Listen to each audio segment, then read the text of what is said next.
Thank you. I think if anybody is really shy for whatever reason, there can be some personal and other reasons why you don't want to be on a recording. You have two options. One is to turn off your camera so that we can't see you, so nobody will know you're here. And the other one, I guess, is to make yourself anonymous, so don't leave your name either. So you can change your identity. So hopefully everybody's comfortable. We are now recording, and we'll have that available, I hope, over the weekend, with some edits if we can manage that to make it manageable. Thanks very much to Sandy. I hope the little organising group that's been formed doesn't sound like a mutual admiration club, but we have worked quite hard to try and bring this to fruition. So at the moment we've got 35 of us in the meeting, which is fantastic. I mean, it's way more than I expected. So thank you all for your time this evening. My job initially is just to recap on how we actually reached here. And it's probably fair to try and bring everybody up to the same level and speed, just to note what the Tomorrow film was actually about and why it led to this. I hadn't heard of the Tomorrow film before Sandy and Charlie mentioned it. Charlie was the first one who mentioned it to Anna and myself, I think. And we were very excited to see it. I thought it would be useful just to recap a little bit of the elements that are in Tomorrow and how they've fed through to what we're doing. Tomorrow is known as a film, but it's also a book. So Cyril Dion, who is the inspiration, he probably wouldn't like that because, again, they're a collective of 4 or 5 people who made the film. But Cyril Dion seems to be the driving force. And he co-authored a book also called Tomorrow. And on the blurb on the back, it says this, amongst other things. In 2012, Cyril Dion learned about a study carried out by 22 scientists from around the world that forecasts the extinction of multiple forms of life and possibly a large part of humanity by the year 2100. This news barely received any media attention at all. Convinced that spreading catastrophic news is not effective, Dion decided to explore, along with actress and director Melanie Laurent, accompanied by a small film crew, what our world would look like if we brought together some of the best solutions to date in agriculture, energy, education, economics, and democracy. For my personal part, what drew me to the film was that explanation of what it was about. There are so many doom scenarios that we've become used to them. I hope we don't become inured to them, but there are very many of them. And for me, this was an opportunity not just to wring my hands at the terrible situation, but to actually engage in a way and be engaged in a way that looked at solutions. So problems are fine, but they really need solutions not far behind. So we showed the film. I think we had 2 showings, just to get as many people in on it as possible. I must admit, I'd forgotten how many people attended if you added the 2 together. Again, a handful of people liked it so much, or maybe they missed the plot, they came the second time as well. But either way, we ended up with dozens of people viewing it. There was an attempt, actually, in the autumn to show it at Theatre Clwyd. And we got to the point where the night before we had to put that off because the COVID regulations in Wales were tightened, and we simply couldn't assemble people in the theatre. So we would have had a public showing in the old-fashioned way, so to speak, and who knows, we may yet do that. Either way, the Tomorrow showings were quickly followed by the setting up of 4 groups. Now, you remember I mentioned that the book and the film divided their subject matter up into pretty much 5 chapters, or 5 episodes in the film. That's agriculture, economics, energy, education, and government. We did feel that we had a limited opportunity really to talk about the government part. I'm just going to share with you a little graphic to illustrate where we're going with this. Excuse me. I'm actually going to do this not the correct way, because sometimes if the host is sharing, you can't always see the people who are trying to get in, and that would be rather unfortunate if I didn't let anybody in. But hopefully you can see enough here.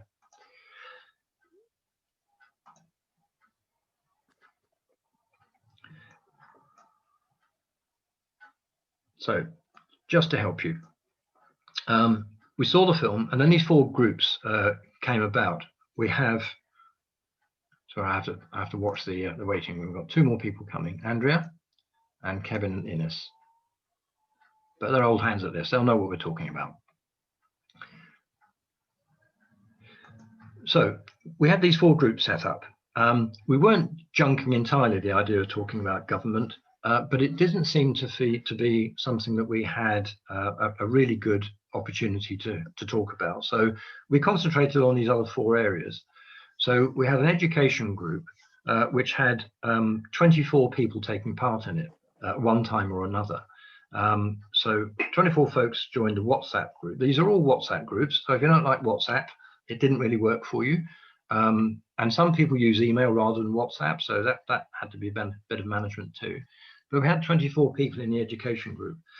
Now, I'm not, by putting up this symbol of the virtues cards, pretending for one moment that that's all that the education group did, although it's quite a big thing, as you'll see later. But in fact, I needed to come up with a symbol for each one, basically, and virtues cards is quite a good one. So the education group talked about a number of subjects around education, and the virtues was just one of them. A number of teachers took part, but most participants are not teachers or educationalists even. So it was pretty broad-based, and some plainly had young children still in school. Others, like myself and Anne, our children are grown up, and we hope we're going to produce grandchildren before too long. Who knows? So it was quite a wide range. The energy group had 23 members in it, and actually I would say made the most progress. Thanks to Dave Roberts, who is on the call tonight. It had the most meat. I thought it was, sorry, that might upset the vegetarians. I don't mean that. I just mean it as a loose term. So it had a lot of detail in it. Dave was able to come up with a plan, an energy plan to decarbonize mold. And I'll come back to that in a moment, because this actually showed that things could be done locally that you would think actually can only be done nationally or even globally. So Dave showed us a real way. It really was a light in the dark. The food group, again, I put up just one symbol, incredible edible. We'll come to that in a moment too. The food group was very wide-ranging. The largest group, 27 individuals took part. It didn't just talk about the things that were in the movie.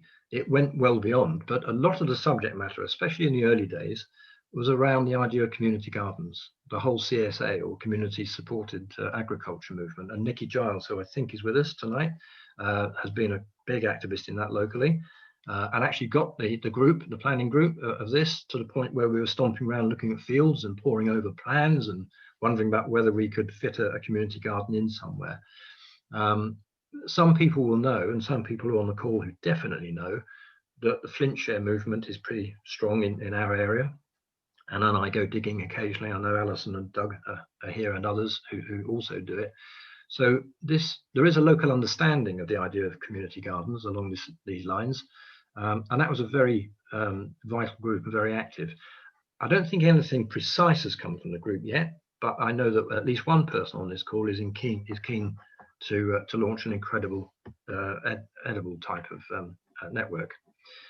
The economy group, which was chaired by me, so that probably explains why it didn't do so well, only had 7 people, so it wasn't a widely popular group.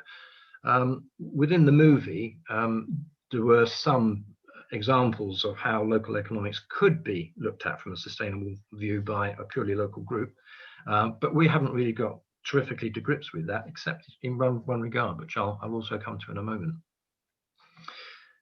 Anyway, between August, I think Sandy was right that the movies were shown in July, and then over the following few weeks, these groups coalesced, and Charlie Pratt deserves the credit for getting these groups together and initiating them.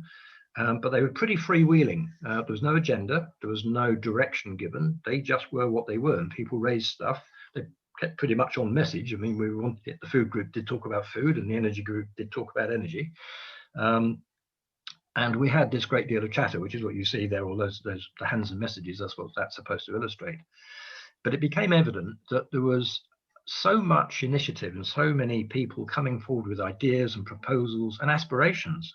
Not everybody had a solid proposal who took part, but many had aspirations. They had lofty ideas sometimes about how they would like things to happen. but they didn't themselves have the wherewithal. They felt kind of isolated with some of these ideas. So Charlie was quite a driver in urging us as a group to see whether we could form some kind of organization which would scoop these various and disparate ideas together. Now, some of these could be quite significant projects. If you do a local energy plan, that's a big deal, however way you do it, whatever you're doing. Other things can be a lot easier and cheaper. Some of these things would need investment, some not. So the idea was to scoop them together, and the idea, the name moldinvolved came up. And it has a couple of connotations. One, lots of people around mold, and by that I mean geographically and literally around mold, Penny Falls and other villages of that kind, which are now quite large entities of their own.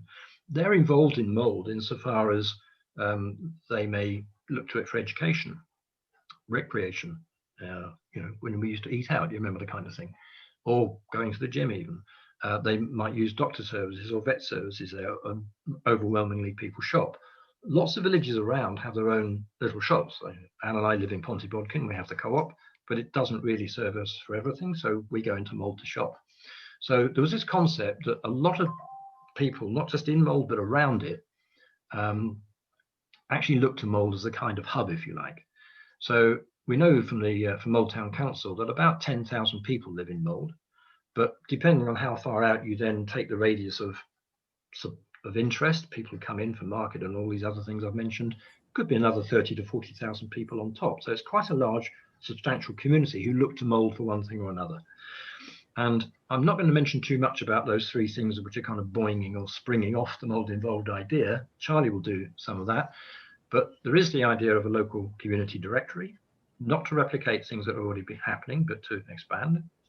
The idea of a forum to give some formal space where the discussions that we've had in these groups, these WhatsApp groups, can actually be given a much greater platform. And Charlie, again, will be able to mention that. And then the idea of a CIC, which is tantalizing, isn't it? What's a CIC? Well, we'll come to that. A CIC actually stands for a Community Interest Company. Don't switch off. It's detailed stuff. We'll have a little bit of detail later because everybody on the call deserves to know what the CIC would be for and what it would try to achieve. I'm just going to pause there and ask if anybody has any questions. So you can either unmute yourself and pipe up, or you can put a message in the chat and we can pick it up later. But does anybody have any questions or observations up to this point?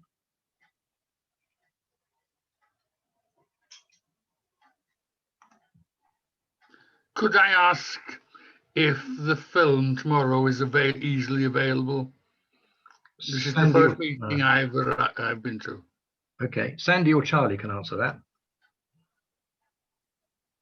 please. It's not easily available. It's almost impossible to buy now. I do have a copy and I'm lending it out, but if enough people want to watch it again, I'll just do another Zoom showing. I'm quite happy to do that. I have a copy as well, so there's two copies available, but not many. So yes, we can loan them out. Thank you very much. Thank you, Dave. Any other questions or observations? Or even expressions of disappointment? Not so far. Okay, we'll go on and I'll explain a bit more about how we got here. If my slide will work, of course, there's always that.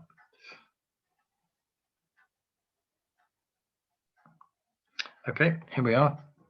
So the ideas out of tomorrow, well, there were an awful lot. And it was only about a 100-minute film, but my goodness, did they pack a lot in. So basically these guys, the film crew, the actress Melanie Laurent, the director Cyril Dion, got themselves off on a number of planes. This for all of us was a bit of a laugh because they were really very exercised by the whole issue of climate change, where they were jetting around the world. But I guess as with a lot of these things, it was a means to an end, and they felt it justified actually going and seeing the places that had the answers. So they literally went all around the world to find those answers. And it took them about 3 years. I think the original inspiration was 2012. The film was made in 2015. So it's now 6 years old. So a lot of stuff has happened since. And this slide is simply to illustrate, for those who haven't seen the film, and as a reminder for those who have, what it was about. So again, we put to one side the governmental element. They're very interested, the makers of the film are very interested in the idea of citizens' assemblies. So if you want to go and look those up, you can. They have been used in the Republic of Ireland, for example, over the debate about legalizing abortion. So that's quite a novel, a new way of looking at democracy, but we didn't actually deal with that in our groups, so we kind of parked it.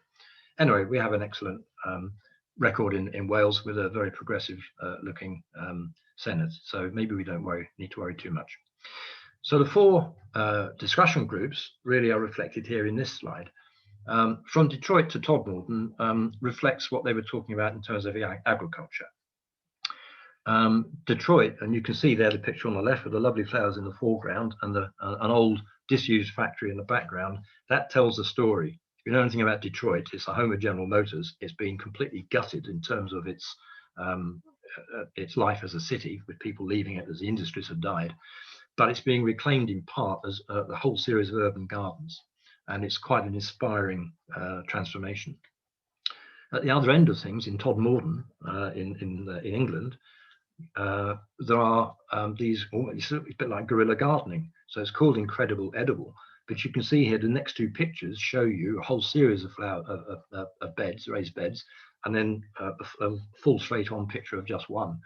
And these are examples. There are many, many examples in the film of people reclaiming bits of public land. I mean, just doing it. I think those who saw the film were most tickled that in Todmorden, a group of people have actually reclaimed a disused public piece of ground outside the police station. And the police station ring them up from time to time and say, you need to come and harvest or water or whatever. So it's a great it's a great demonstration of initiative that's working and being of benefit to the community. On the energy side, I've already mentioned that Dave led the discussion on the energy group very efficiently. In the movie, they talked about quite large ideas. I mean, obviously they can, I say obviously, isn't it obvious? They canvass wind power, solar power, and so forth. They also saw the diminution of our consumption of energy as a major factor too. You know, not always talked about in terms of alternatives to what we're doing now. And in France, they had this concept and an association called negawatt. So instead of megawatts, measuring everything in megawatts, which Dave taught me to get my head around, they talk in terms of negawatt, actually bringing everything down to zero. So in terms of consuming carbon. The two things we did manage to do, which the energy group did, we looked at Dave's plan, which I'm sure he would be very happy to present on another occasion, but we don't have time this evening. He may in a moment be able to say just a few words about it if anybody has any questions.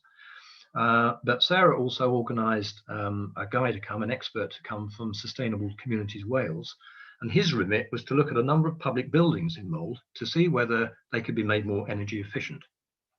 And when that work comes in, it's quite detailed technical work. When that comes in, that will be useful to the town council, to those institutions who own those buildings, and to the general public. So there's been some initiatives there. So you can see that this is an example of how a major subject you think has got to be a national one at the very least, probably international, actually has a local application or a local feasibility that we can see. I'm going to turn to what I've called ednovation. Sorry, the teachers among you especially. This is educational innovation. I've just conflated it a bit. The symbol on the left, that rather strange lion-looking creature, that's actually, you won't get this at all. This is the Finnish Ministry of Education and Culture.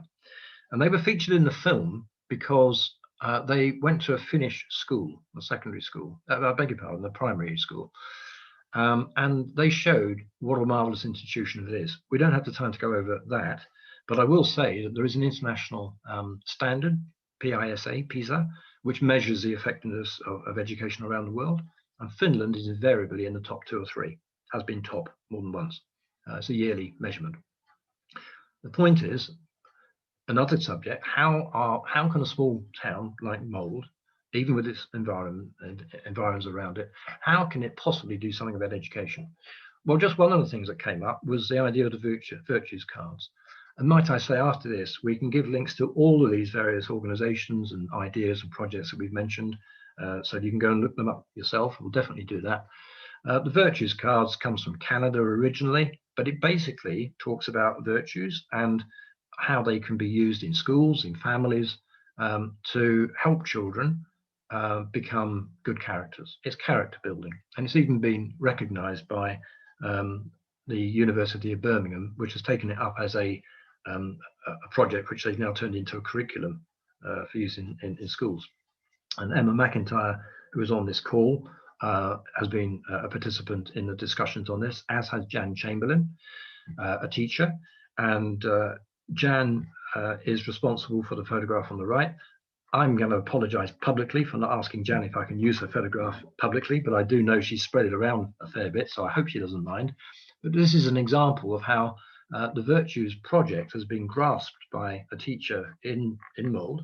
And this, if you can't see it properly, I do apologize. It's a fish that Jan's small children in school made, and the fish has droplets hanging from it, and from the droplets, on the droplets, are examples of kindness, the virtue of kindness. And I think the next one, Jan's here, so she can correct me in the chat if I'm wrong, but I think the next one they're going to do is patience. Great virtue in schools, because then people don't all chatter at the same time, they take turns. It's an example of how we've been able to find a way, or people have found a way. Moldinvolved hasn't done it, we've just facilitated things. Jan, in this case, has found a way of using something, an idea, to advance education and improve it. Lastly, alternative currencies. In the film, a great many examples were given of how local economics is being changed from the grassroots up. The most obvious examples in some ways are innovations such as many of you will know, the Totnes pound. And our speaker later, Rob Hopkins, he was responsible for, with others, but I think he was the brains behind it, of inventing the Totnes pound, which then spread to other places, the Bristol pound and so forth. The symbol on the left here, the orange one with VIR, W-I-R in it, that's an alternative currency, which is a parallel currency in Switzerland, parallel to the Swiss franc. As you probably know, those of you who recall these things, Switzerland has multi-languages, so it's French, Italian, and German. So this particular organization is called, wait for it, Wirtschaftsring-Genossenschaft, shortened to the first three letters, VIR, W-I-R, which in German actually means we, like as in us. So VIR is a recognized institution in Switzerland that has a parallel currency. It's not Bitcoin, so it's not like that. Now, of course, locally, and here Jane Evans and others can take credit for the work they put in. The council has done a great work in mould, and we have Totally Mould. So I'd be dismayed, and Jane would be dismayed, if nobody knew about, if somebody didn't know about Totally Mould, but it's a local currency in another form, in the form of vouchers. So again, this is an example of something you see in a movie. You think, well, that's such a big thing. We couldn't do anything like that, but yes, we can. And the town council did. And guess what? They hadn't even watched the Tomorrow movie. They thought about it anyway. So these are examples of how tomorrow's big ideas, the global concept, can be brought down and used with local examples. I'm going to shut up because I've been talking a long time, and I would love to hear any comments. There are a few comments coming up in the chat for those of you who are following that. But are there any questions that people would like to ask, or any remarks they'd like to make before we move on?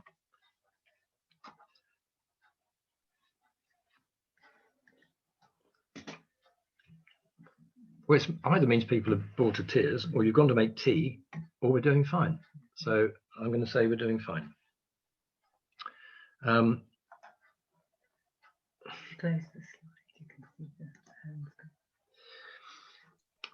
Steve, yes, sorry to break in. Not at all. Just if people are, there is a speaker view in your top right-hand corner, and then there's a gallery view. If people have got on speaker view, they can see Steve's presentation. If they get it on gallery view, then it's going to be very small.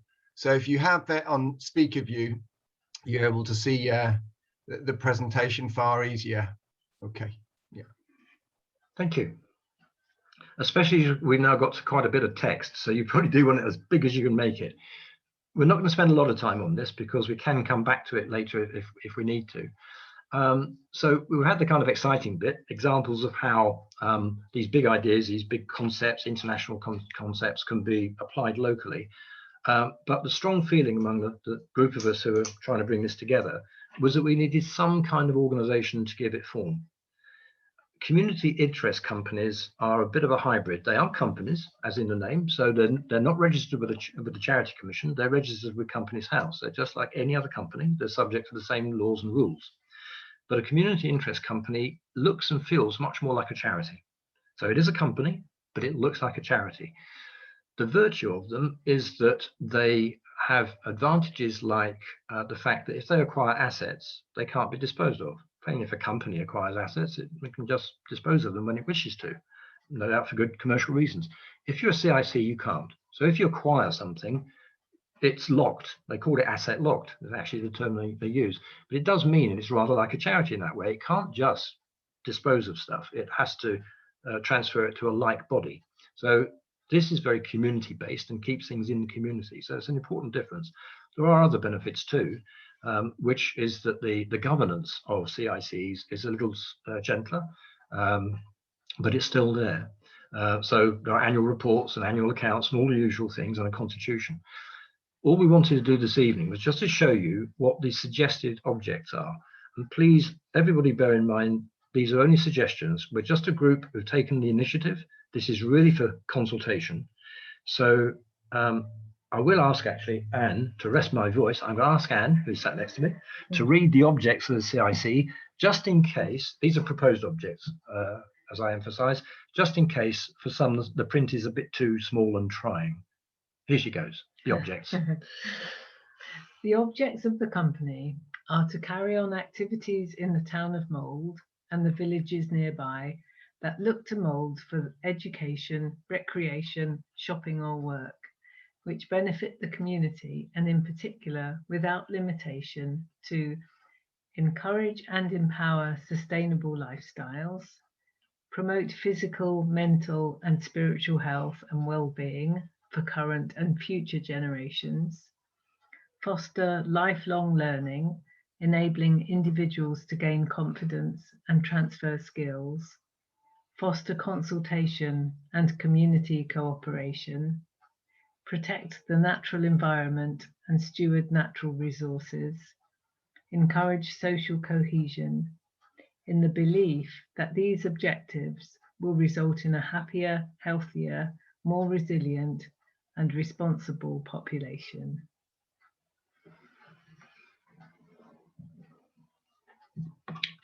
I've got nothing more to say about that. Because this is a consultative evening, these objects are a starting point.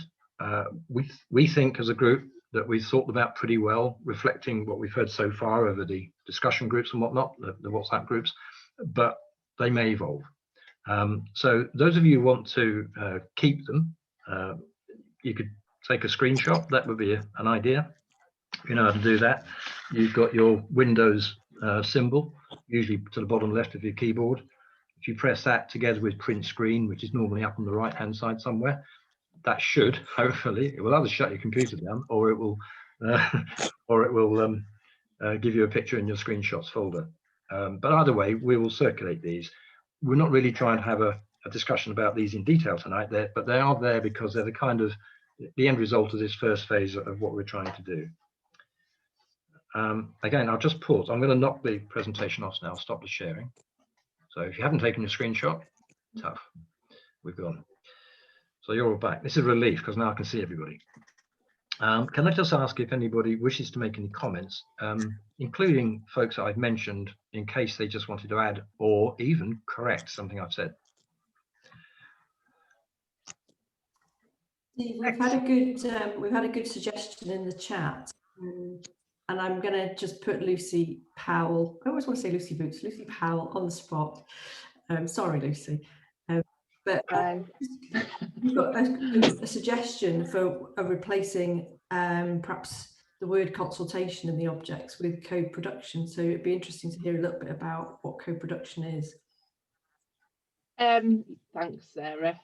No, happy to be on the spot. I think I mean, consultation just feels like and I know it's not intended in this way, because this is co-production. What we're doing now is total co-production. So consultation feels like an after thought. So this is what we're going to do, whereas co-production means bringing people together from the start, which is exactly this, to all explore what the outcomes and the goals are, and to work together to look at our networks and work out our next steps. Thank you. So I would certainly change that word from consultation to co-production, because I think you're doing yourselves out of credit for what you're already doing here, which is certainly co-production. So yeah, that would be my advice.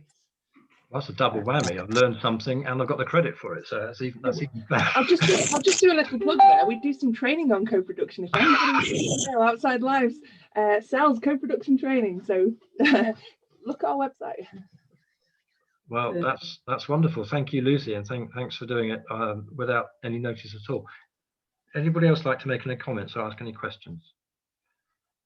You might not actually all be on the same screen, so I better just see. I've got two screens. Yeah, even more friends. Mike Dodd has got his hand up. Mike, Mike, yes, please. Hi, yeah, I'm the Social Enterprise Development Officer for Flintshire County Council. And I'm a fully qualified business advisor working in the social enterprise sector for 25 years now. And the community interest company, although you come up with your objects, when you do your registration, you'll have to fill in a form called a CIC 36. And that is the community interest company. It depends on which way you go, but it's the form you have to fill in to say this is what we will do, and this is how the community will benefit.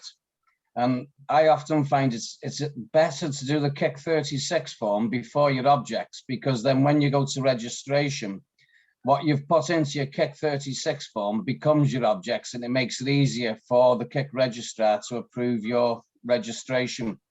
If they don't mirror each other exactly, they just reject things. It's a computer says no thing. You're not dealing with a person these days. You send it in and they just reject it, and it puts you back again.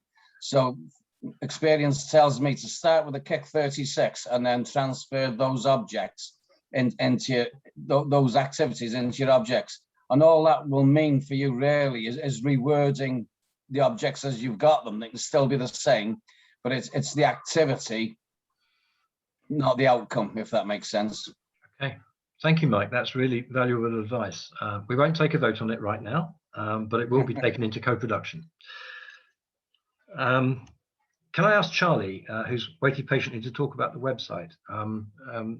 Charlie, Nikki Giles has her hand, Nikki, up for a while.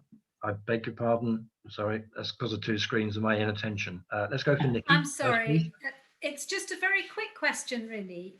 I'd just like to know what the advantages of a CIC over a company limited by guarantee that is asset locked.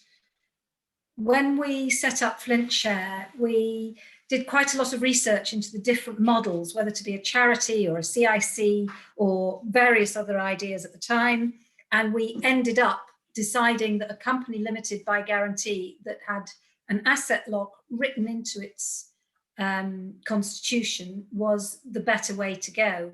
I forget the detail of our decision for that, but I wonder if you could just outline what the advantage of a CIC is. I know there was another hand up, but I'm going to go straight back to Mike, who I think wants to supply the answer. Or an answer. Mike. Yeah. The community interest company, I was involved in the development of that in England, oh God, must be 20 years ago now, in the concept. And the idea was, it came out of, to give you an idea how long ago it was when we had a Labour government and a social enterprise strategy for the UK. And the idea behind community interest companies were to allow people and organisations to invest into social enterprise, to grow social enterprise, yet still get a return on the investment. However, the return on the investment is capped. So it's a bit of a hybrid. So it allows people to invest and get return on their investment, but that investment is capped.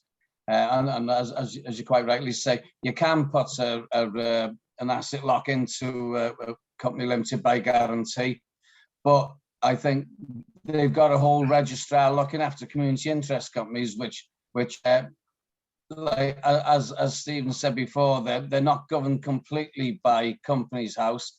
They're governed by the KIC registrar, who more understands the need to develop a company and invest in a company rather than just a company limited by guarantee. I hope that makes sense. It's quite a convoluted and complicated subject matter. And, you know, I've got presentations and presentations on this. And often it goes a long way when selecting an appropriate legal structure. And I guess at the end of the day, it depends on what you want to achieve and what you want your company structure to do for you. Yeah, and in fairness, again, the discussions this evening will lead to the formation of an organ of some kind. At the moment, we think it's the CIC. Looks like the best one. The only other thing I would add is that social enterprises generally have grown hugely around the world in the last few years. For anybody who's not sure what a social enterprise is, it's basically an enterprise like any other enterprise, a company or a business, if you like. I said company, I should say business. But whereas the profits from the business normally go to the owners or the shareholders, with social enterprises, those profits go into the community. Now, depending on the model you can have some reward for the people who put up money, if that's what you want to do, but it is limited. I can't remember what the cap is. Mike will be able to tell us. But there are safeguards, and the purpose of these new entities is that all of the flair of the commercial world, and Anne and I ran a marketing company for 20 years, those type of skills can be poured into this kind of organization, which has more of a charity flavor to it. So it's a blend of commercial expertise geared towards social benefit, might be the best way of putting it. I did look on the other screen to see if there was another hand. Mike's still got his hand up, but he's not having another go. Apologies. That's okay. One question, Steve, from Katja and Paul about, is the aim to be under the umbrella of a transition town or a mould specific model? I don't know to whom that question might. I guess that's Sarah. You can react to that just for fun.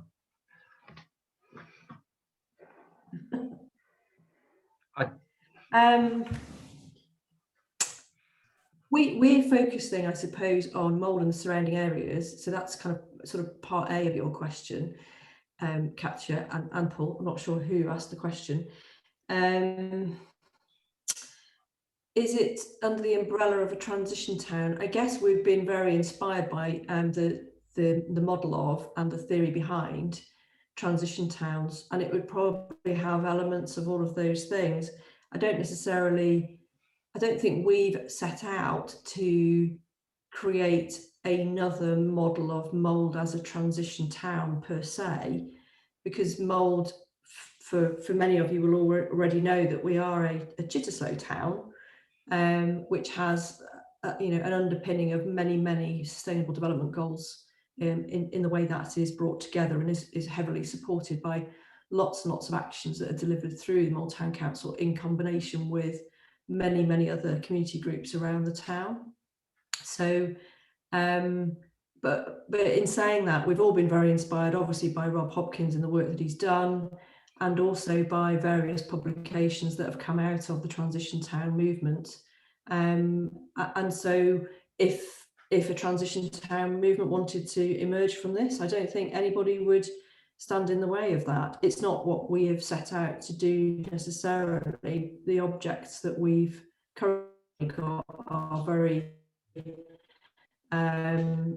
would be all encompassing of that. And if somebody wanted to set something up but didn't want the possible aggravation of setting up a separate CIC, it could be something that could be supported via the moldinvolved CIC platform itself. So I don't know whether that's a specific enough answer, but it's a fudge, I think. I think it reflects the fact that we're having discussions around the model, but just in the interest of time, if we could just ask Charlie to talk about the website aspect, so if you like the public face of this putative CIC. Yeah, I just before I start to the transition idea, I would quite like to see Mold becoming a transition town personally, but that would be open to consultation. And I think the two would be very complementary to the Chittislow, to us being a Chittislow town, and moldinvolved and all the other community groups. I think that could really be of help because they provide additional courses for people, many of which are free, and support with our own community development. So I think it could be complementary. It needs more discussion. Okay, right. Yes. Could I just one thing? I'm just conscious of the time, and yes. I know that Sarah Taylor has got to go to another function. Right, okay. So we're just being very agile with our agenda this evening and very flexible. So I'd like to, I mean, I'm butting in a little bit here, but as we have had a transition of mayor only yesterday, I'd like to invite Sarah to say a few words before she has to go on to her other meeting, just around her hopes and reflections for Mold for her year as mayor.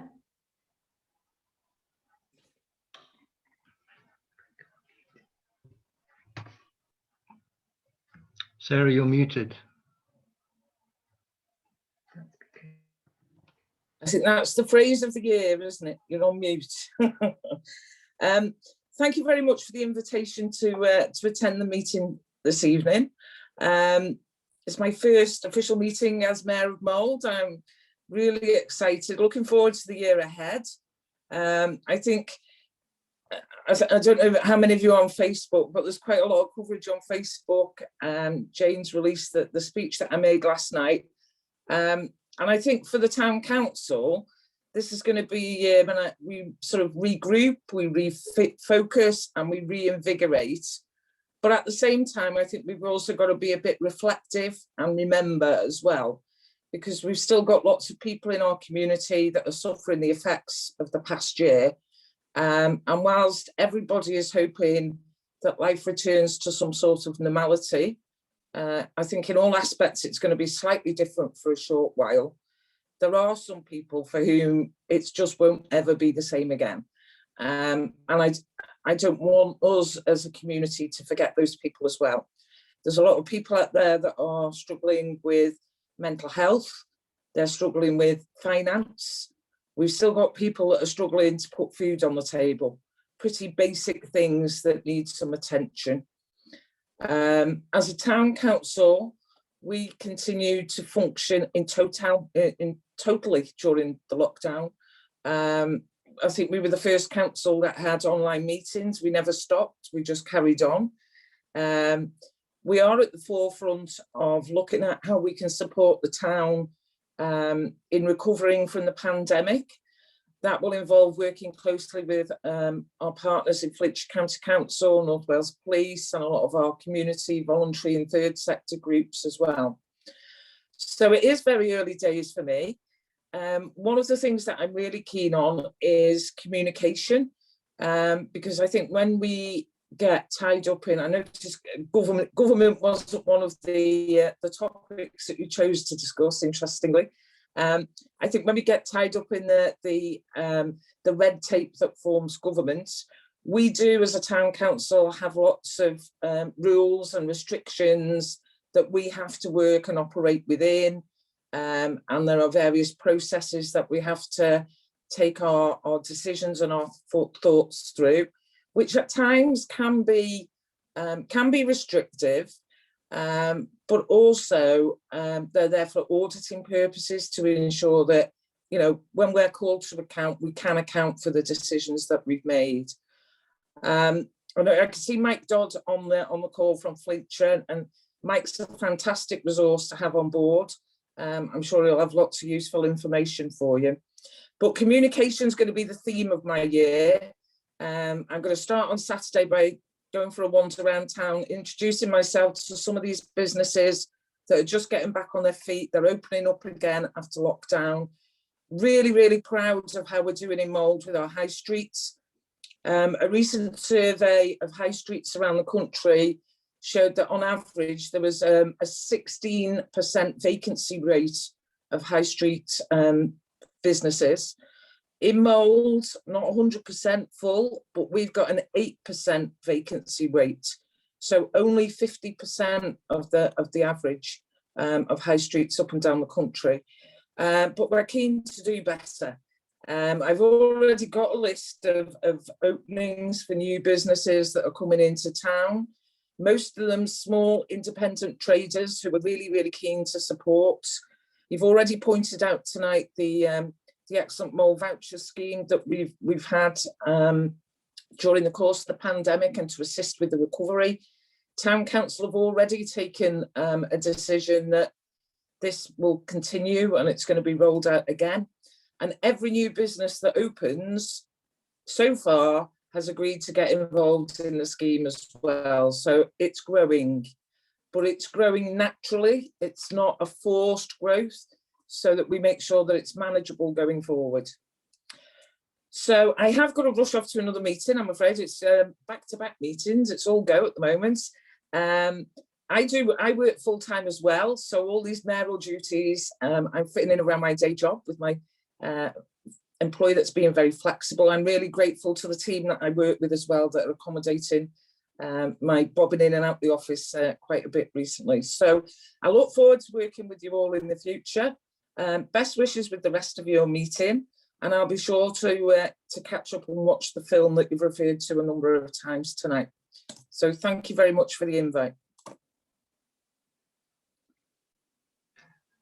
Sarah, thank you so much for coming, sparing the time, and for making us your first visit. Yeah. Wonderful. Thank you. So right now, Charlie, who's had some time to think, is just going to talk a little bit about the website, which, as I was trying to say, would be the outward face of the CIC, of moldinvolved. Charlie. Okay, thank you. Well, again, before I start, I'm aware that we've got Rob, who's about to sign on. I don't know whether he's got any other commitments at all, but feel free to just cut me off and I can start another time. Hopefully it won't take too long. Yeah, here you go. I need to, can you share this? Can I share my screen? No. Can you give me permission to share my screen, please? Thank you. Okay, that's great. Right, let's try and... Rob is just joining us, but I'm sure he'll be delighted to learn about our website.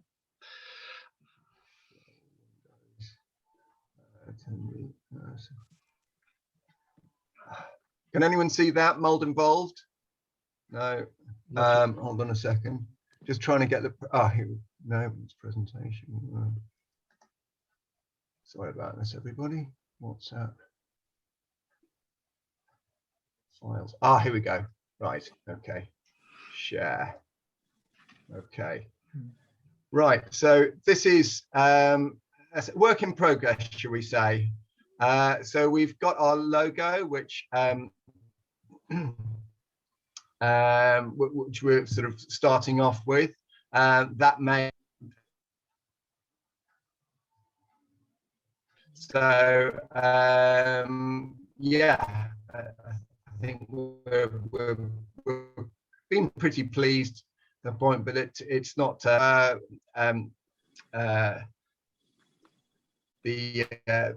part below is creating action through connection. So that's something that, you know, essentially describes who we are. We do want people to try and inspire people into action through connecting them with others. So that's in essence certainly what the website's about, and certainly what you've seen the object, part of what moldinvolved is about. So let me turn to why why. So I've got sort of a small brief to sort of to talk through. So I'll read it out. But why a need for a community website? It's to create the possibility of a more integrated and resilient community where there is a genuine sense of belonging and improved health and well-being. As we emerge again from lockdown, some people may feel very connected to their community, whilst others may have a heightened level of anxiety and feelings of social isolation. Some people within the community may be suffering from depression or need connection with others to boost their mental health and well-being. With new housing developments appearing, we see an opportunity to bring people together to support community cohesion. COVID-19 has resulted in positive community connections being made, and these will become even more essential in the years ahead. We want to create a virtual hub where people feel valued, supported, and connected. By sharing inspiring stories, ideas for action, and positive projects, people's health and well-being will also improve.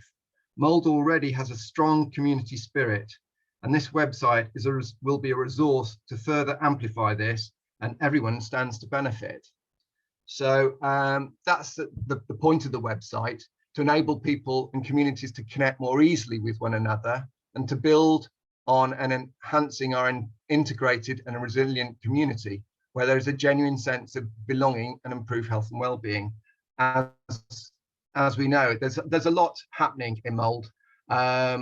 You know, many of us are part of different community groups, but there's a lot of us who are unaware of what exactly is going on within the town. So hence the need of some kind of hub, community hub, where we'll be able to share that information. So I come on to the purpose of the website, what it will do for you, to act as an information hub to provide the following: a list of or index of community groups and clubs within Mould and the surrounding area. So at the moment, was probably over 70, well over 70, probably approaching 100 actually, with Facebook groups as well, in the area. And you know, people are probably aware only, you know, a small number of those. There is some amazing work going on, as we all know. We've got Lucy's organisation Outside Lies, which is sort of using the outdoors as a way of improving people's health and well-being. She has a variety of projects going on, and a number of Facebook groups as well, so a gardening group, etc. And she's always laying on events. But I'm sure that there's only a small number of people still who know that the word is getting out there, but you know, that there's always room for, you know, for making more people aware of what's going on. There'll also be a calendar of events, a space for community blogs. So for anyone who doesn't know what a blog is, it's just an article that can be written by all and anyone who would like to make it available for others to read. So there'll be that facility.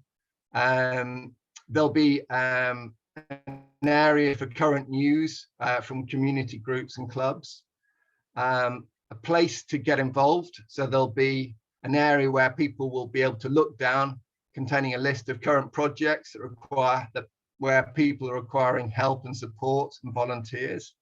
And finally, and probably one of the most exciting parts of this, there'll be an online forum, which will allow both public and private discussions with people. But most of you, well, some of you will be aware of what a forum is, but you know, it's a place for people to talk and for people to talk and share ideas. And this will allow that means of sharing. There's people out there that I'm meeting who've got ideas to share and don't know who to turn to you know, who to speak to, how they can, you know, make them happen. And hopefully having some forum like this will enable people to gain support, and hopefully we might see more projects taking place. I mean, as I say, I've already talked to a lot of people. There's probably many of you here tonight who've got ideas who you'd like to see happen, and it's getting the support of others, really. So that's the gist of it. The website at the moment, it will be initially funded by ourselves, but we will need further funding, which we're hoping will come from the sponsorship from local business. We will in time be applying for grants, but hopefully we will sort of appeal to local businesses to appeal to their sort of social conscience to possibly chip in and support us. But the success of the website will be down to the community, really. In all honesty, we, you know, taking a punt. It could die, but it also could be very successful and lead to all sorts of things happening. We need your support. We need your input in terms of ideas and contributions. So if you know of a group that you know, would like to make itself more known to people, do let us know. If you have something to say, a blog, then please let us, you know, send it to us and we can put it up there. The website will be due to launch in 2 to 3 months. Okay, so we've already given the go ahead for that to happen. That can be adapted, but that is the basic remit of the website. Residents, the community being the residents of Mold and surrounding area, special attention to elderly, unemployed, young people, and youth. As we know, we've got a fair problem with petty crime, should we say, and littering. And hopefully, if we can engage the youth a bit more, then, you know, we might be able to you know, reduce that problem. So yeah, if there's any questions, I know Rob's arrived and waiting. So Rob, are you under any time pressures? Yeah, I mean, yeah, I haven't had any supper yet, and my family are cooking. Be nice, yeah. Right. Okay. Would people be okay to hold off until after Rob has said a few words about community? Yes, I think that's a really great idea to move. And if you'd like to do your introduction, and then I think we can do Q&A after. Hi, Rob. Everybody. Yeah. Okay. Well, Rob was one of the stars of the Tomorrow film. He's certainly one of the people who inspired me to set about this with the help of Sandy and Stephen, Anne, and Sarah. Yeah, I mean, Rob started the. Is it fair to say you started the Totnes Pound, or was that? Yeah. So similar to what we're trying to do with the Mold voucher scheme, but on a bigger scale. He started the Totnes Pound. He also was co-founder of the Transition Network, which I urge you to have a look on the website. There's some amazing stuff going on there, and that is now worldwide. How long has that been going for now, Rob? About 13 years or something. 13, yeah. So it really is an amazing sort of you know, hub for resources and information and help. What else? You've got your own blog series which you're doing, which is what if to what next. Yeah. Podcast. It's a podcast series. Podcast. What am I saying? Podcast. That's the word. Yeah, and so now I sort of really like to sort of hand over to Rob, who's going to talk about sort of the power of community, really, as you've experienced firsthand what it can do. Great. Well, thank you very much, and lovely to see you all. I'm just going to share my screen for a second because I wanted to show you some pictures. So yeah, I'm glad you all saw tomorrow. That it's almost kind of unimaginable, I think, in this country. It was incredible. It was shown in mainstream cinema for like 5 or 6 months, and so many people saw it. And I would, when I went to France, I'd get 18-year-old kids on the metro in Paris would ask me for selfies. You are the man in that film. And there's a really lovely follow-up called Après Demain, which kind of tells the story of how the film was made and then speaks to lots of people who started projects inspired by the film. So the thing that I wanted to bring, I guess, to this evening was about, I just spent the last couple of years writing a book about imagination called From What Is to What If. And I wanted to share some of the thoughts about why imagination matters so much in the work that you're trying to do at a local scale, and how we might make the next 10 years feel like a revolution of the imagination, and why that matters. And I'm going to show you this. So this picture here, I will give you a link where you can download it. You don't need to squint at all the tiny writing around the edge. But this is just a sort of capture called Tell the Truth. And I'm not showing you this as a graph. It's far too late in the evening to really look at it as a graph. I'm really showing this as a story, I guess, in that it feels to me like we've spent the last 150 years since the beginning of the Industrial Revolution climbing up to the top of this mountain. And underneath our feet, as we stand on top of this mountain, is more carbon, more debt, more inequality, more anxiety, more plastic than we've ever stood on top of before. And if some people on the top of this mountain have the most spectacular views anyone's ever had before, but absolutely not everybody. But the clouds, the guides who are at our sides, who know this mountain really well, are pointing to the dark clouds coming in and saying, we need to get down off this mountain really, really quickly. And for some of us, that's enough. But for a lot of people, it isn't. And I always wonder if actually a more skillful thing, rather than trying to convince people to go down by telling them, with rational arguments, is actually to tell the stories about the lower slopes of this mountain, about the valleys that await us down there, and the food and the wine and the warm firesides, the conviviality, the beautiful, comfortable beds, the dry socks that are waiting for us when we get down off this mountain. And then our work goes from trying to convince everybody that we're right and that our data is the right data. Our work goes to becoming about longing.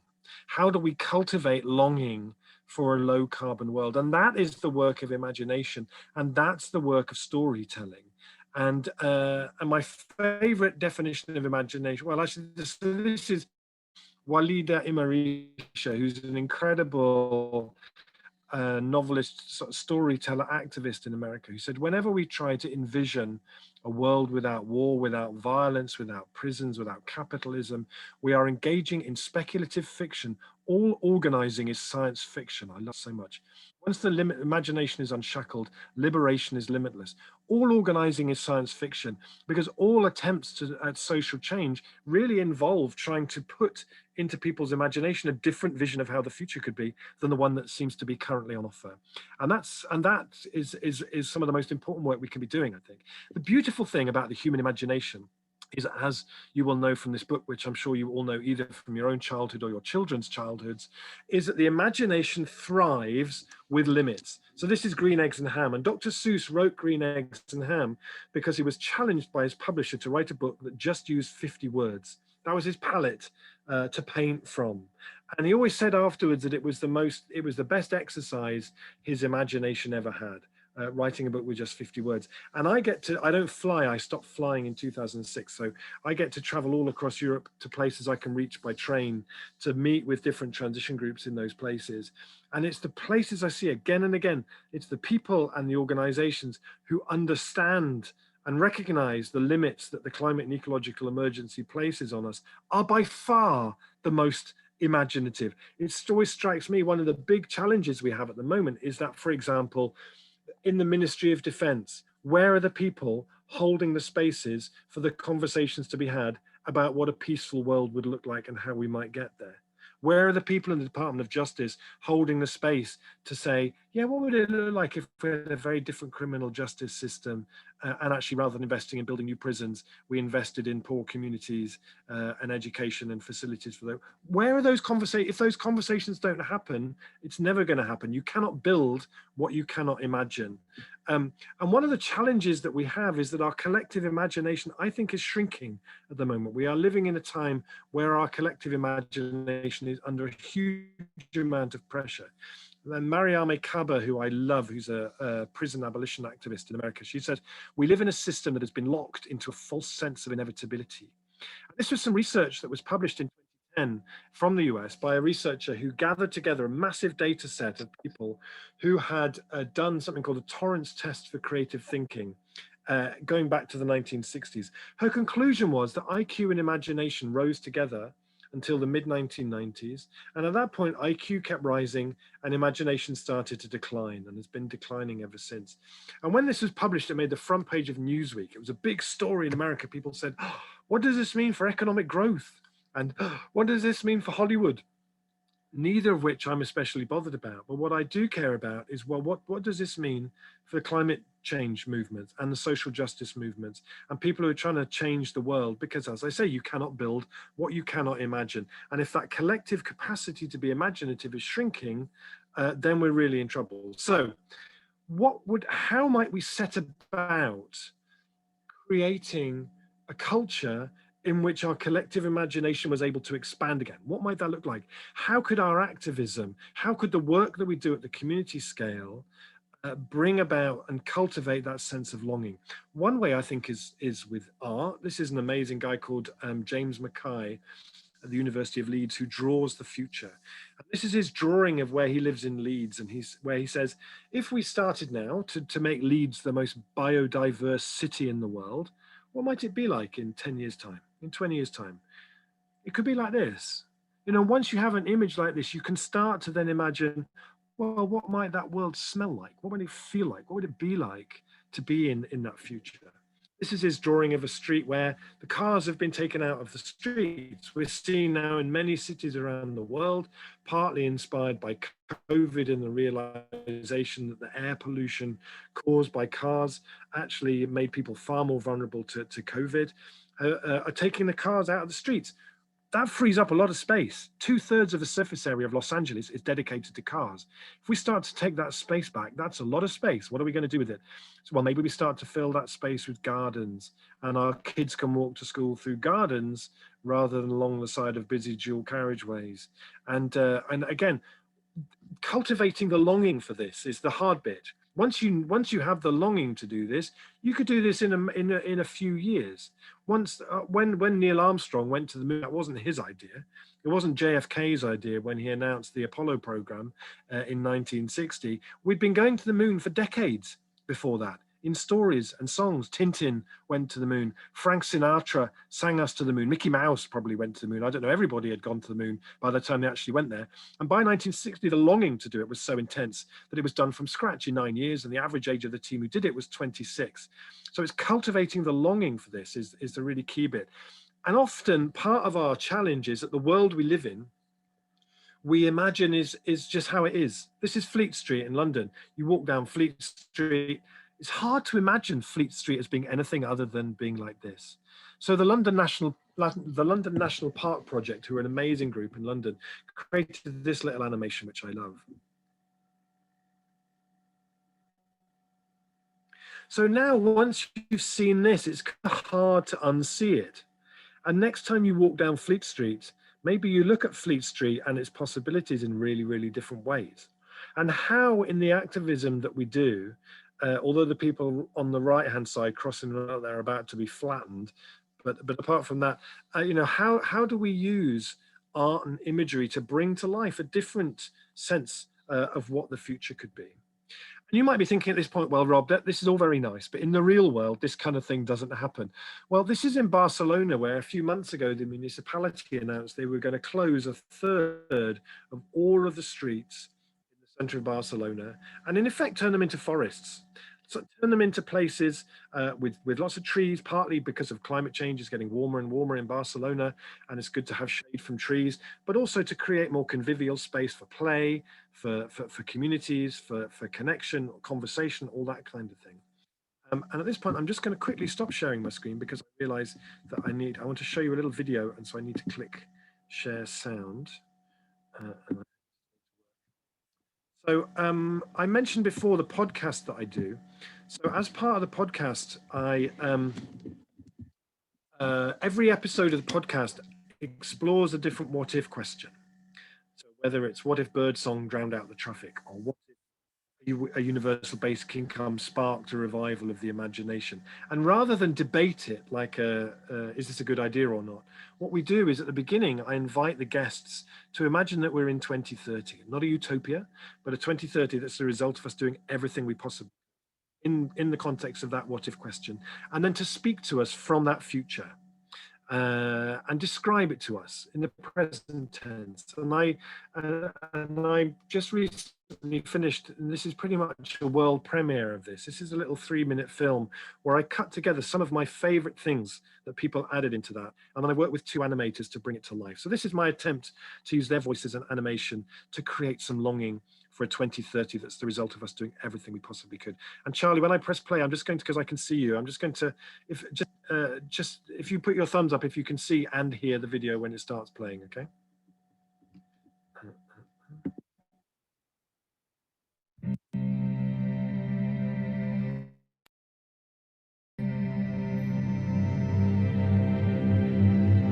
Is that working?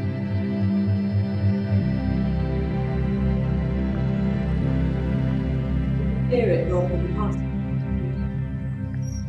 going to be rebuilding, using, recreating, reinventing. The is going to be a big part of our language. Police and prisons and the armed forces were massively defunded, and that money has gone into robust preventative health care and well-being programs that also contribute to a rich imagination. Financial insecurity has been eradicated. People no longer they have no choice. And so all these workspaces that used to be occupied by big banks are now, of course, being redirected and used for creative spaces of all sorts, whether it's technical or artistry. If you see girlfriends meet each other, they won't say, oh, you got this new dress, but they will say, oh, you got the same dress that you wore last. The city really changed since the Ministry of Imagination was born. The city has become a huge laboratory in which everyone... I'm just checking. Can people see this? Is this working? So if you could pause that, Rob. Sorry. Just wondering if you, Steve, or you could stop me sharing. Maybe that will help.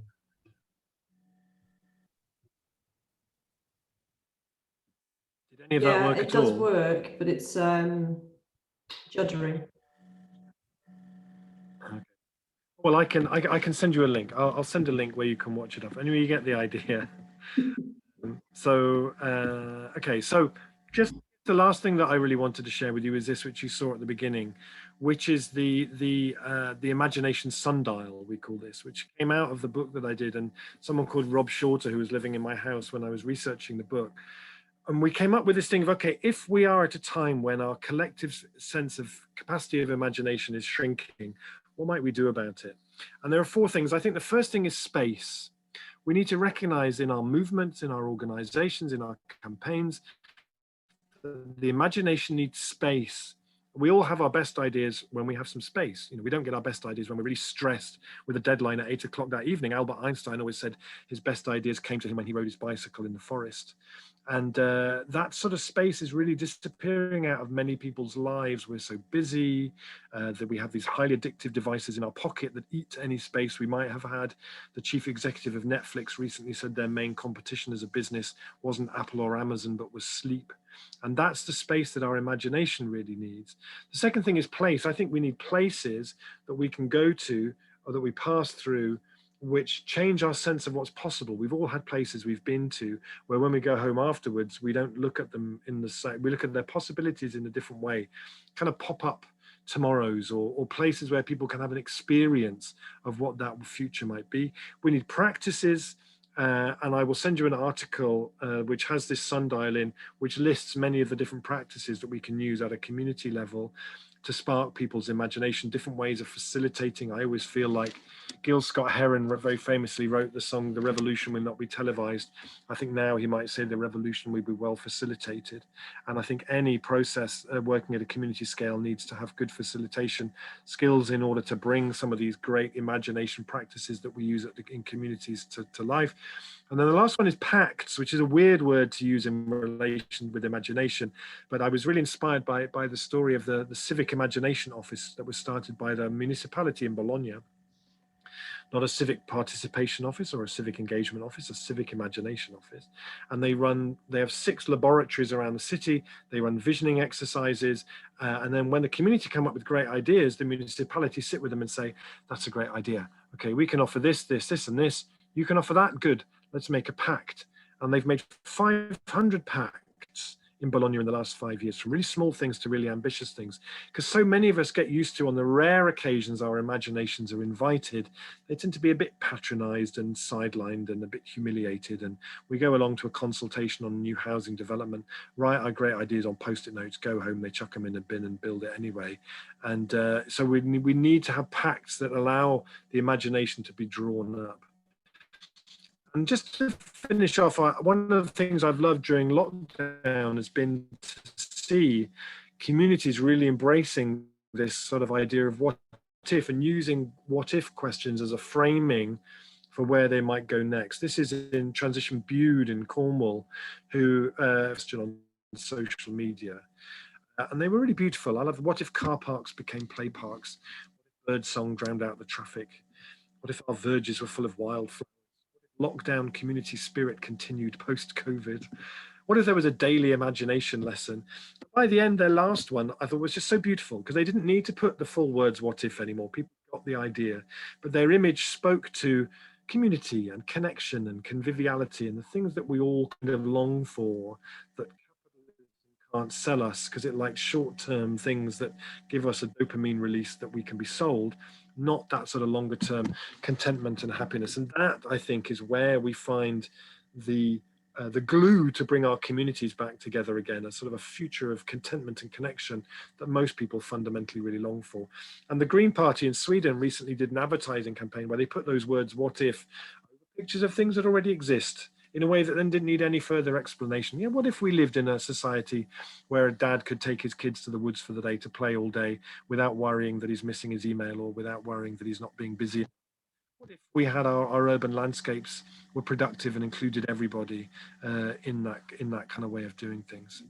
So I just want to finish off with one thing as a thought I want to leave you, which is, just before the lockdown, I was invited to Germany by Patagonia, the clothing company who make kind of mountaineering stuff, who were always hailed as being one of the world's most sustainable companies. And they're brilliant. They give loads of money to activist campaigns. They're really mindful in terms of materials they use and how they make things. But as a company, they had come to realize that they were not acting as if this was a climate and ecological emergency. They were kind of coasting a bit on being a sustainable company. They weren't going, shit, my God, this is an emergency. We aren't acting as if this was an emergency. So I went and I did a kind of 2-day workshop with them. And on the morning of the second day, we did an exercise we called the Walk of What If, where I said, okay, the overarching what if question here is, what if Patagonia, in everything that it did, acted as if this was a climate and ecological emergency? Go for a walk in groups of 6. We were up in the mountains. It was very nice. Go for a walk outside and come up with as many what if questions as you can and write them down. But there are just 2 rules. First rule is, don't be constrained by what already exists, the current budget, the 5-year development plan for the organization or whatever. Be big and bold and brilliant. Nobody's allowed to say yes, but.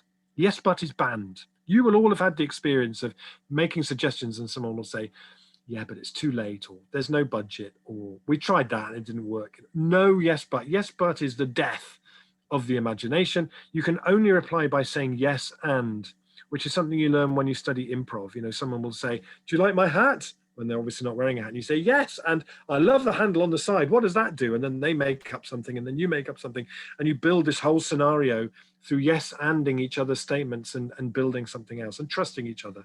So they went out for a walk. They came back with almost in a kind of altered state of consciousness, with loads and loads of what if questions.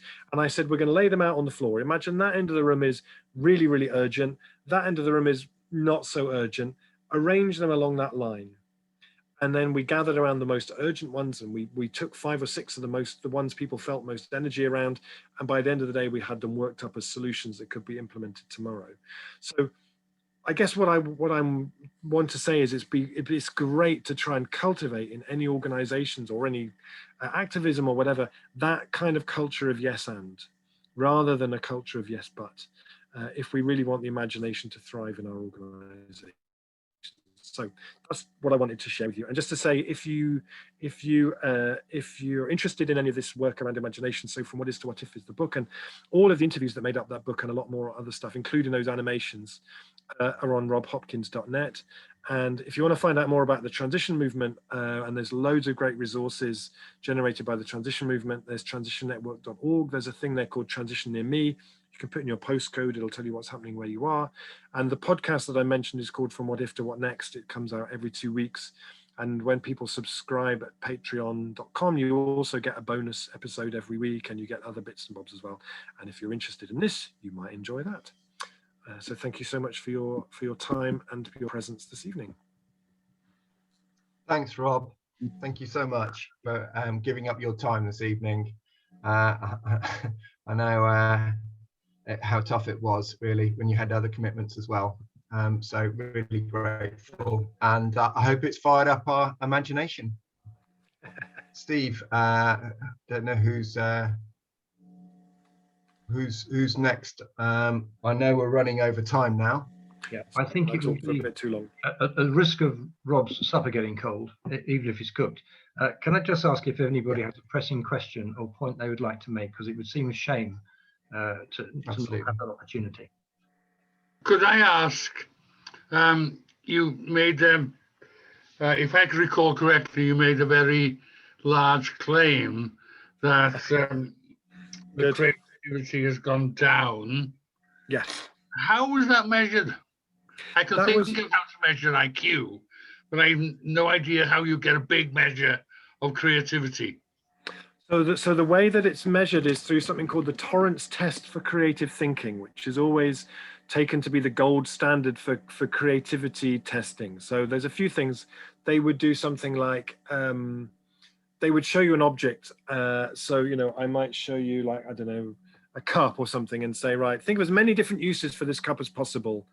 You know, they don't have to be sensible, whatever, just as many uses. Go. You've got 2 minutes. Oh, it could be a hat. It could be a blah, blah, blah, blah, blah. And they've done that with big groups of people, like 30, 40,000 people a year in the US, going to the early 60s. The other thing they do is they might tell you the opening 2 sentences of a story and then invite you to finish the story. And then they kind of evaluate, they have ways of measuring how creative that is.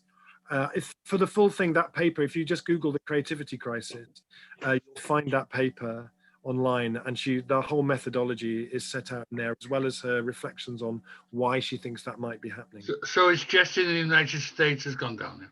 No, she then, so there are similar data sets that she did in 30 other countries, and she found the same pattern in all those countries, including this one.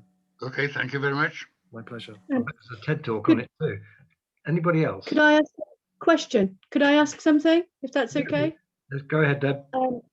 Thank you. I find that really interesting, really inspiring, Rob. Thank you very much. And I would really agree with what you're saying. I'm a head teacher of what is considered a progressive school in London that is alternative and creative. But I'm also very, very conscious that mine's a fee-paying school, and we give a lot of attention to the growth of imagination, a lot of creativity. We have delayed academics. There's a lot of time spent on art. There's a lot of time spent in the environment. and in doing forest school. I'm very conscious as somebody who, I work in London, but my home is in Mold, that I would like to see more schools like my school everywhere and more available for everyone, because I feel, you know, none of my parents are on this call, so I can say it quite freely, but, you know, I've got quite an entitled group of parents who are very privileged, and their children are having absolutely marvelous time, and they're very supportive, and their imagination is absolutely flying, and they are really creative little beings. But that should be open to more, shouldn't it? Yeah, do you know, I've written a few different books, and they normally start at some point. I need to research and write a section on climate change, which requires going and reading all the latest climate science, which is always a heartbreaking experience. I always say, you know, if you don't regularly feel terrified about the climate emergency, you're not paying attention, you know. And, but for the imagination book, I had to do a lot of reading about, you know, the state of health of the imagination in our education system in 2020. It was almost as heartbreaking, actually. And it is, as you say, so it's become elitist. Imagination, completely elitist. creativity. You know, so this sort of drive for the in academies, that they're driving for the English baccalaureate, which has driven the arts out almost completely. And you know, I spoke to a teacher in a primary school. They have no budget for the arts at all, like not any pencils, you know, whereas for kids who go to private schools have great theatre rooms and art rooms and creative writing training, and all, because they recognize that's how you produce rounded, imaginative people. But this thing in the comprehensive system of, no, you just we've got to get you out with 6 C's at the end, and just we measure all the wrong things, and we put kids into such a state of anxiety. And the kids, I remember I read something recently where someone described, I saw a teacher on Twitter who said that she had spoken to one of her colleagues who had described a child as not being school shaped. The child is not being school shaped. I'm like, what? The problem is not with the child. The child is the shape they are. You know, actually, the school system needs to work in such a way that you know. And so when I was doing the research, I looked all over the world for models of education system that really put imagination at their heart. And one of the things that really came to me was a lot of the places I spoke to, and you probably know about Reggio Emilia in Italy, which is always the model they developed in this town of Reggio Emilia, is something that has inspired many schools who are big on imagination, where they don't teach by subjects, they teach by projects. They have a work at the heart of the school. You can go and make anything at any time of day.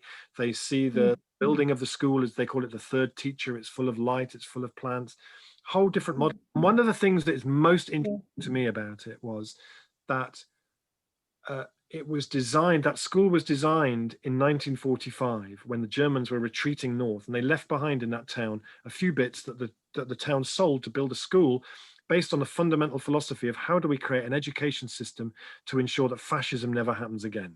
I mean, you know, you'd imagine that would be a prerequisite for most education systems, but it's not. And actually, what we've created now is almost the complete opposite. In the US, in America, across Europe, the sort of education system that so many governments are striving for is the complete opposite of Reggio Emilia. And we wonder why we're seeing some of the things happening in society that we're seeing now. I totally agree. And I don't wish to hijack it all, but obviously I feel quite passionate about it. And I feel that if our early education and our primary education fostered more of the imagination and a love of the outdoors, and all children spent more time outdoors, our whole National Health Service would be spending a lot less on mental health and the attendant sort of issues we also have, and we would have a more resilient and inclusive community.